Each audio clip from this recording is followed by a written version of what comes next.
ಭಾರತದ ಒಳಗೆ, ಅದರಲ್ಲೂ ಕರ್ನಾಟಕದ ಬೆಂಗಳೂರಿನ ಒಳಗೆ ನುಸುಳಿರ್ತಕ್ಕಂತಹ ಅಕ್ರಮ ಬಾಂಗ್ಲಾದೇಶಿಯರ ವಿರುದ್ಧ ರಿಪಬ್ಲಿಕ್ ಕನ್ನಡ ಸಮರ ಸಾರಿದೆ. ಬೇಗೂರಿನ ಈ ನುಸುಳುಕೋರರ ಅಡ್ಡೆಗೆ ಏನು ಬೆಂಕಿ ಬಿದ್ದಿರತಕ್ಕಂಥ ಕೇಸ್ ಇದೆ, ಇದಕ್ಕೆ ಟ್ವಿಸ್ಟ್ ಸಿಕ್ಕಿದೆ. ಏನದು ನೋಡಿ.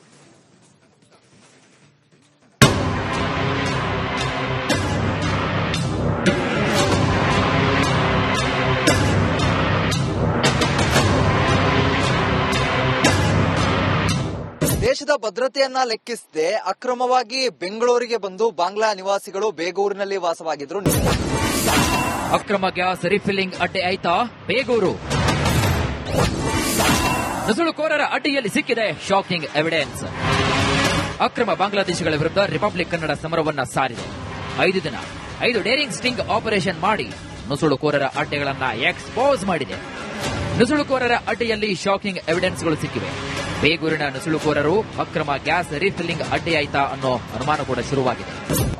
ಹೇಗೂ ಬ್ಲಾಸ್ಟ್ ಆಯ್ತು ಗೊತ್ತಾ ಸರ್? ಸಿಕ್ಕಾಪಟ್ಟೆ ನಾವು ಫಸ್ಟ್ ಸ್ಟಾರ್ಟಿಂಗ್ ಬಂದಾಗ ನಮಗ ಅಲ್ಲಿ ದೂರ ಅಲ್ಲ ನೋಡಕ್ ಅಷ್ಟೊಂದು ಭಯ. ಇಷ್ಟೊಂದು ಸಿಲಿಂಡರ್ ಹೆಂಗಿತ್ತು ಇಲ್ಲಿ? ಅಕ್ರಮವಾಗಿ ಏನಾರು ಇಟ್ಟಿದ್ರ ಇವರು ಸಿಲಿಂಡರ್? ಅಲ್ಲ, ಸಿಲಿಂಡರ್ ಇವ್ರಿಗೆ ಯಾರು ಕೊಟ್ಟಿರ್ತಾರ? ಇವರಿಗೆ ಶೆಡ್ ಅವರಿಗೆ ಮಾಹಿತಿ ಇಲ್ಲ, ಅದ್ರ ಬಗ್ಗೆ ಆಫೀಸರ್. ಇದೆಲ್ಲ ಇಷ್ಟೇ ಬಿಟ್ರೆ ಇನ್ನು ತುಂಬಾ ಕಷ್ಟ ಆಗುತ್ತೆ ನೋಡಿ ಸರ್. ಇದು ಒಂದೇ ಅಲ್ಲ, ಇಂಥವು ಸುಮಾರು ಸರ್ ಇಂಥವೆಲ್ಲ. ಬಂಧನದ ಭೀತಿಯಿಂದ ಅಕ್ರಮ ವಲಸಿಗರು ಬೆಂಕಿ ಹಾಕೊಂಡ್ರ. ಜಾಗ ಖಾಲಿ ಮಾಡಿಸೋಕೆ ಬೆಂಕಿಯ ಜ್ವಾಲೆಯ ನರ್ತನ ನಡೀತ. ನುಸುಳುಕೋರರ ಅಕ್ರಮ ಬಯಲಾಗ್ತಾ ಇದ್ದಂತೆ ಜಾಗ ಖಾಲಿ ಮಾಡೋಕೆ ಪ್ಲಾನ್ ಮಾಡಿದ್ರ. ಬೇಗೂರು ಬೆಂಕಿಯ ಸುತ್ತ ಇದೀಗ ಅನುಮಾನಗಳ ಹುತ್ತ ಬೆಳಿತಾನೇ ಇದೆ. ಮನೆಗಳು ಸಂಪೂರ್ಣವಾಗಿ ಸುಟ್ಟು ಭಸ್ಮ ಆಗಿದೆ. ಇಲ್ಲಿದ್ದಂತಹ ನಿವಾಸಿಗಳು ಚಲ್ಲಾಪಿಲ್ಲಿಯಾಗಿ ಎಸ್ಕೇಪ್ ಆಗಿದ್ದಾರೆ. ಒಂದು ಕಡೆಗೆ ಎಲ್ಲಿ ಹೋಗಿದ್ದಾರೆ ಅನ್ನೋದು ಕೂಡ ಗೊತ್ತಿಲ್ಲ. ಹೀಗಾಗಿ ಅಕ್ಕಪಕ್ಕದಲ್ಲಿದ್ದಂತಹ ನಿವಾಸಿಗಳು ಪಾಲಿಗೆ ಬಂದದ್ದೇ ಪಂಚಾಮೃತ ಅನ್ನುವ ರೀತಿಯಲ್ಲಿ ಬಂದು ಇಲ್ಲಿದ್ದಂತಹ ಎಲ್ಲಾ ವಸ್ತುಗಳನ್ನ ಕಲೆಕ್ಟ್ ಮಾಡುವಂತಹ ಕೆಲಸವನ್ನ ಮಾಡ್ತಾ ಇರುವಂತ. ಕಳೆದ ಮಂಗಳವಾರ 7 ಮಂದಿ ಅಕ್ರಮ ಬಾಂಗ್ಲಾದೇಶಿಗಳನ್ನ ಪೊಲೀಸರು ಬಂಧಿಸಿದ್ರು.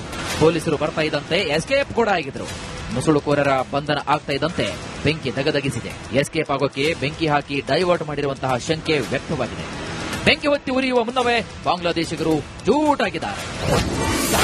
ಭೂಮಿ ಮಾಲೀಕನ ವಿರುದ್ಧ ಎಫ್ಐಆರ್ ಸಿದ್ಧತೆ.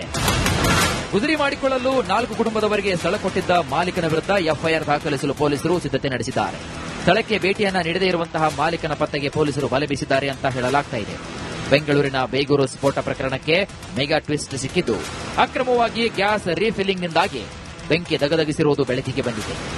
ಬಾಂಗ್ಲಾದೇಶಿಗರ ಕಳ್ಳಾಟವನ್ನ ನಿಮ್ಮ ರಿಪಬ್ಲಿಕ್ ಕನ್ನಡ ಅನಾವರಣ ಮಾಡಿದೆ. ಚರಣ್ ಜೊತೆಗೆ ಅಭಿಷೇಕ್, ರಿಪಬ್ಲಿಕ್ ಕನ್ನಡ, ಬೆಂಗಳೂರು. ಬೇಗೂರಿನಲ್ಲಿ ಅಗ್ನಿ ಅವಘಡ ಸಂಭವಿಸಿತು. ಅಲ್ಲಿದ್ದಂತಹ ಶೆಡ್ಗಳೆಲ್ಲವೂ ಕೂಡ ಕಂಪ್ಲೀಟ್ ಆಗಿ ಭಸ್ಮ ಹೊತ್ತಿ ಉರಿತು. ಶೆಡ್ಗಳೆಲ್ಲವೂ ಕೂಡ. ಆದರೆ ಇದರ ನಂತರದಲ್ಲಿ ಒಂದಷ್ಟು ಪ್ರಶ್ನೆಗಳು, ಅನುಮಾನಗಳು ಈಗ ಕಾಡ್ತಾ ಇದೆ.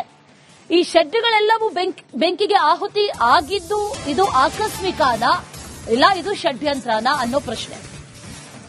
ಬಾಂಗ್ಲಾದೇಶಿಗರ ಶೆಡ್ಗಳು ದಗದಗ ಅಂತ ಹೊತ್ತಿ ಉರಿದ್ವು. ಈ ಪ್ರಕರಣದ ಹಿಂದೆ ಏನಾದ್ರೂ ಮಸಲತ್ತಿದ್ಯಾ ಅನ್ನೋ ಪ್ರಶ್ನೆ. ಯಾವಾಗ ಸುದ್ದಿ ಬಿತ್ತರ ಆಯ್ತೋ 7 ಮಂದಿ ಅರೆಸ್ಟ್ ಆದ್ರು. ಆ ನಂತರದಲ್ಲಿ ಏಕಾಏಕಿಯಾಗಿ ಅಲ್ಲಿದ್ದಂತಹ ಶೆಡ್ಗಳಿಗೆ ಬೆಂಕಿ ಬೀಳುತ್ತೆ ಅನ್ನೋದಾದ್ರೆ ಇದು ಆಕಸ್ಮಿಕನ ಅಥವಾ ಕಿಡಿಗೇಡಿಗಳ ಕೃತ್ಯವ ಅನ್ನೋ ಪ್ರಶ್ನೆ ಈಗ ಕಾಡ್ತಾ ಇರೋದು.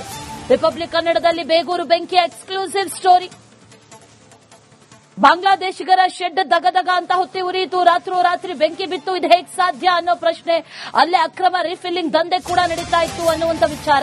ಇದರಿಂದ ಏನಾದ್ರೂ ನಡೀತಾ ಅನ್ನೋ ಅನುಮಾನಗಳು ಆರಂಭದಲ್ಲಿ ಕಾಡಿದ್ವು. ಆದ್ರೆ ಈಗ ಪೊಲೀಸರ ದಿಕ್ಕು ತಪ್ಪಿಸೋದಕ್ಕೆ ಏನಾದ್ರೂ ಮಹಾ ಷಡ್ಯಂತ್ರವನ್ನ ನಡೆಸಿದ್ರ ಈ ಅಕ್ರಮ ಬಾಂಗ್ಲಾದೇಶಿಗರು ಅನ್ನೋ ಪ್ರಶ್ನೆ ಮೂಡ್ತಾ ಇದೆ. ಅಕ್ರಮ ಬಾಂಗ್ಲಾದೇಶಿಗರ ವಿರುದ್ಧ ರಿಪಬ್ಲಿಕ್ ಸಮರವನ್ನ ಸಾರಿದೆ. ರಿಪಬ್ಲಿಕ್ ಕನ್ನಡ ಸರಣಿ ವರದಿಯನ್ನ ಮಾಡಿದ ಬಳಿಕ ಪೊಲೀಸರು ಅಲರ್ಟ್ ಆದ್ರು. ಆನಂತರದಲ್ಲಿ 7 ಮಂದಿ ಬಾಂಗ್ಲಾದೇಶಿಗರನ್ನ ಬಂಧನ ಕೂಡ ಮಾಡಿದ್ರು. ಇದರಿಂದ ಏನಾದ್ರೂ ನುಸುಳುಕೋರರಿಗೆ ಭಯ ಶುರುವಾಯ್ತಾ? ಜಾಗ ಖಾಲಿ ಮಾಡೋದಕ್ಕೆ ತಾವೇ ಶೆಡ್ಗಳಿಗೆ ಬೆಂಕಿ.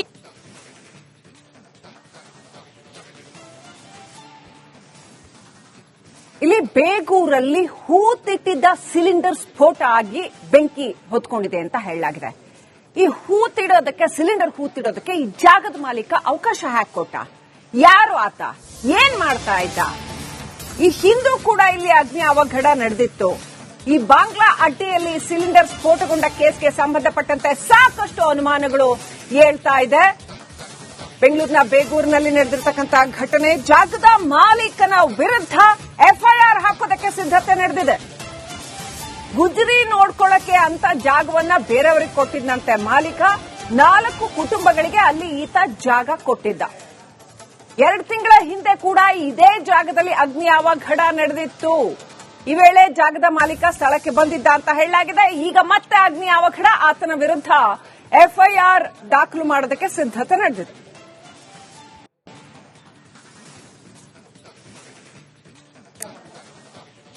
ಇನ್ನಷ್ಟು ಅಪ್ಡೇಟ್ ಪಡ್ಕೊಳ್ಳೋಣ. ನಮ್ಮ ಪ್ರತಿನಿಧಿ ಚರಣ್ ಲೈವ್ ಕನೆಕ್ಟ್ ಆಗಿದ್ದಾರೆ. ಚರಣ್, ಈ ಅಕ್ರಮ ಬಾಂಗ್ಲಾದೇಶಿಯರ ಅಡ್ಡೆಗಳಲ್ಲಿ ಏನೆಲ್ಲ ಅಕ್ರಮಗಳು ನಡೀತಾ ಇದ್ದಾವೆ? ಇದು ಸಿಲಿಂಡರ್ ಬ್ಲಾಸ್ಟ್ ಆಗಿದ್ದಿದ್ದೇ ಹೌದಾ? ಅದನ್ನ ಯಾಕೆ ಹೂತಿಟ್ಟಿದ್ರು? ಇನ್ನು ಯಾವೆಲ್ಲ ಬಗೆಯ ಅಕ್ರಮಗಳು ನಡೀತಾ ಇದ್ದಾವೆ? ಆ ಜಾಗದ ಮಾಲೀಕ ಯಾರು? ಆತನ ವಿರುದ್ಧ ಎಫ್ಐಆರ್ ದಾಖಲು ಆಗ್ತಾ ಇದೆಯಾ? ಡೀಟೇಲ್ಸ್ ಕೊಡ್ತಾ ಹೋಗೋದಾದ್ರೆ.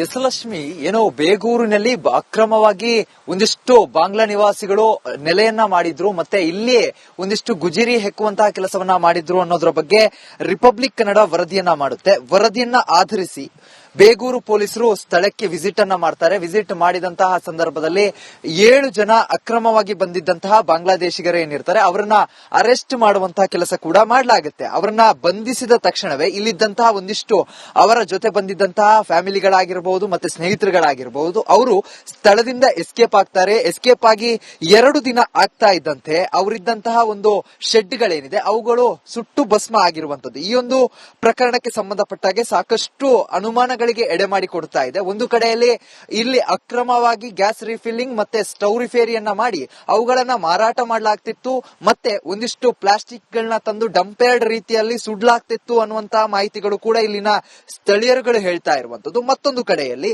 ಎಲ್ಲಾದ್ರೂ ಈ ಒಂದು ಅಗ್ನಿ ಅವಘಡ ಆಕಸ್ಮಿಕವಾಗಿ ಆಗದೆ ಎಲ್ಲಿಂದ ಪೊಲೀಸರಿಂದ ತಪ್ಪಿಸಿಕೊಳ್ಳಿಕ್ಕೋಸ್ಕರ ಅಥವಾ ಪೊಲೀಸರು ನಮ್ಮನ್ನ ಎಲ್ಲಿ ಹಿಡಿದು ಬಿಡ್ತಾರೋ ಅನ್ನುವಂತಹ ಒಂದು ಆತಂಕದಲ್ಲಿ ತಾವೇ ತಮ್ಮ ಶೆಡ್ಗಳಿಗೆ ಬೆಂಕಿ ಹಾಕೊಂಡ್ರ, ಬೆಂಕಿ ಹಾಕುವ ನೆಪದಲ್ಲಿ ಇಲ್ಲಿಂದ ಎಸ್ಕೇಪ್ ಆದ್ರ ಅನ್ನುವಂತಹ ಮತ್ತೊಂದಿಷ್ಟು ಅನುಮಾನಗಳಿಗೆ ಎಡೆ ಮಾಡಿ ಕೊಡ್ತಾ ಇರುವಂತದ್ದು. ಯಾಕಂತ ಹೇಳಿದ್ರೆ ಬೆಂಕಿ ಅನಾಹುತ ಆದಂತಹ ಸಂದರ್ಭದಲ್ಲಿ ಸ್ಥಳದಲ್ಲಿ ಯಾವುದೇ ರೀತಿಯಾಗಿ ಯಾರು ಕೂಡ ಇರಲಿಲ್ಲ. ಕ್ಷಣಾರ್ಧದಲ್ಲೇ ಬೆಂಕಿ ಹತ್ತಿ ಉರಿದು ಕ್ಷಣಾರ್ಧದಲ್ಲೇ ಇಲ್ಲಿಂದ ಎಲ್ಲರೂ ಕೂಡ ತಮ್ಮ ತಮ್ಮ ವಸ್ತುಗಳು ಏನಿದೆ ಅವುಗಳನ್ನ ಎತ್ಕೊಂಡು ಓಡಿರುವಂತದ್ದು. ಅದಕ್ಕೆ ಸಂಬಂಧಪಟ್ಟ ಹಾಗೆ ಒಂದಿಷ್ಟು ವಿಡಿಯೋಸ್ಗಳು ಏನಿದೆ ಮತ್ತೆ ಸ್ವತಃ ಬಾಂಗ್ಲಾದೇಶದಿಂದ ಅಕ್ರಮವಾಗಿ ಬಂದು ಇಲ್ಲಿ ನೆಲೆಸಿದ್ದಂತಹ ಒಂದಿಷ್ಟು ಜನ ಹೇಳಿರುವಂತದ್ದು ಏನಿದೆ, ಅವರು ನೇರವಾಗಿ ನಾವು ಇಲ್ಲಿ ಇರೋದೇ ಇಲ್ಲ, ಭಾರತವನ್ನ ಬಿಟ್ಟು ಫಸ್ಟ್ ಹೋಗ್ತೀವಿ, ನಮ್ಗೆ ಇಲ್ಲಿ ಸಾಕಾಗಿದೆ, ನಾವ್ ಯಾವಾಗ ಬಂಧನ ಆಗ್ತೀವಿ ಅನ್ನೋ ಭಯ ಶುರುವಾಗಿದೆ, ನಾವು ಬಾಂಗ್ಲಾಕ್ಕೆ ಹೊರಟು ಹೋಗ್ತೀವಿ ಅಂತ ಹೇಳಿರುವಂತಹ ವಿಡಿಯೋ ಕೂಡ ರಿಪಬ್ಲಿಕ್ ಕನ್ನಡಕ್ಕೆ ಲಭ್ಯ ಆಗಿರುವಂತದ್ದು. ಇದರ ಹಿನ್ನೆಲೆಯಲ್ಲಿ ಈ ಒಂದು ಜಾಗ ಏನಿದೆ ಈ ಜಾಗದ ಅಗ್ನಿ ಅನಾಹುತಕ್ಕೆ ಇದೀಗ ಸಾಕಷ್ಟು ಅನುಮಾನಗಳು ಶುರುವಾಗಿರುವಂತದ್ದು. ಮತ್ತೆ ಅದಕ್ಕೆ ಬೇಕಾದ ರೀತಿಯಲ್ಲಿ ಒಂದಿಷ್ಟು ಸಾಕ್ಷಿಗಳು ಅಂತ ಹೇಳಿದ್ರೆ ಗ್ಯಾಸ್ ರಿಫಿಲ್ಲಿಂಗ್ ಮಾಡ್ತಾ ಇದ್ದಂತದಕ್ಕೆ ಬೇಕಾದಂತಹ ಗ್ಯಾಸ್ ಸಿಲಿಂಡರ್ಗಳು, ಪ್ರಮುಖವಾಗಿ ಒಂದೊಂದು ಮನೆಯಲ್ಲಿ 1 ಗ್ಯಾಸ್ ಸಿಲಿಂಡರ್ ಗಳನ್ನ ಇಡ್ತಾರೆ. ಪ್ರಮುಖವಾಗಿ ಇವ್ರಿಗೆ ಗ್ಯಾಸ್ ಸಿಲಿಂಡರ್ ಗಳನ್ನ ಹಿಡ್ಕೊಳ್ಳಿಕ್ಕೆ ಯಾವುದೇ ರೀತಿಯಾದಂತಹ ಒಂದು ಅರ್ಹತೆ ಇರೋದಿಲ್ಲ. ಗ್ಯಾಸ್ ಸಿಲಿಂಡರ್ ಅನ್ನ ಇಟ್ಕೋಬೇಕು ಅಂತ ಹೇಳಿದ್ರೆ ಪ್ರಮುಖವಾಗಿ ಅದಕ್ಕೆ ಬೇಕಾದಂತಹ ಸಂಬಂಧಪಟ್ಟಂತಹ ಒಂದಿಷ್ಟು ದಾಖಲೆಗಳು ಬೇಕಾಗುತ್ತೆ, ಮನೆಯ ಅಡ್ರೆಸ್ ಪ್ರೂಫ್ ಕೊಡಬೇಕಾಗತ್ತೆ. ಅದಾದ ಬಳಿಕ ಗ್ಯಾಸ್ ಸಿಲಿಂಡರ್ ವ್ಯವಸ್ಥೆಯನ್ನ ಮಾಡಿಕೊಳ್ಳಲಾಗುತ್ತೆ. ಆದ್ರೆ ಇವರು ಅಕ್ರಮವಾಗಿ ಗ್ಯಾಸ್ ಸಿಲಿಂಡರ್ ಗಳನ್ನ ತರ್ತಾ ಇದ್ರು, ಅದನ್ನ ಪೇಂಟಿಂಗ್ ಮಾಡ್ತಾ ಇದ್ರು, ಅದಾದ ಬಳಿಕ ಅದಕ್ಕೆ ಗ್ಯಾಸ್ ಅನ್ನ ರೀಫಿಲ್ ಮಾಡ್ತಾ ಇದ್ರು. ಒಂದು ತಮಗೆ ಯೂಸ್ ಮಾಡ್ಕೊಳ್ಳೋದ್ರ ಜೊತೆಗೆ ಎಕ್ಸ್ಟ್ರಾ ಇದ್ದಂತಹ ಗ್ಯಾಸ್ ಸಿಲಿಂಡರ್ ಗಳೇನಿದೆ ಅವುಗಳನ್ನ ಮಾರಾಟ ಮಾಡುವಂತಹ ಕೆಲಸವನ್ನ ಕೂಡ ಮಾಡ್ತಾ ಇದ್ರು ಅನ್ನುವಂತಹ ಆರೋಪಗಳು ಕೂಡ ಕೇಳಿ ಬರ್ತಾ ಇರುವಂತದ್ದು. ಈ ಭಾಗದಲ್ಲಿ 16 ಈ ರೀತಿ ಇಲ್ಲಿ ಏನು ಉತ್ಖನನ ನಡೆಯಲಿದೆ. ಸುಮಾರು 3 ರಿಂದ 4 ತಿಂಗಳ ಕಾಲವರೆಗೂ ಕೂಡ ಇಲ್ಲಿ ಉತ್ಖನನ ನಡೆಯಲಿದೆ ಅಂತ ಹೇಳಿ ಲಕ್ಕುಂಡಿ ಪ್ರಾಧಿಕಾರದ ಏನು ಆಯುಕ್ತರು ಕೂಡ ಹೇಳ್ತಾ ಇದ್ದಾರೆ. ನಾನು ಇಲ್ಲಿ ದೃಶ್ಯದಲ್ಲಿ ಕೂಡ ನೋಡ್ತಾ ಇರಬಹುದು, ಏನು ಕೋಟೆ ವೀರಭದ್ರೇಶ್ವರ ದೇವಸ್ಥಾನ ಇದೆ, ಇದರ ಹಿಂಭಾಗದಲ್ಲಿ ಟಂಕ ಶಾಲೆ ಇದೆ. ಅಲ್ಲಿ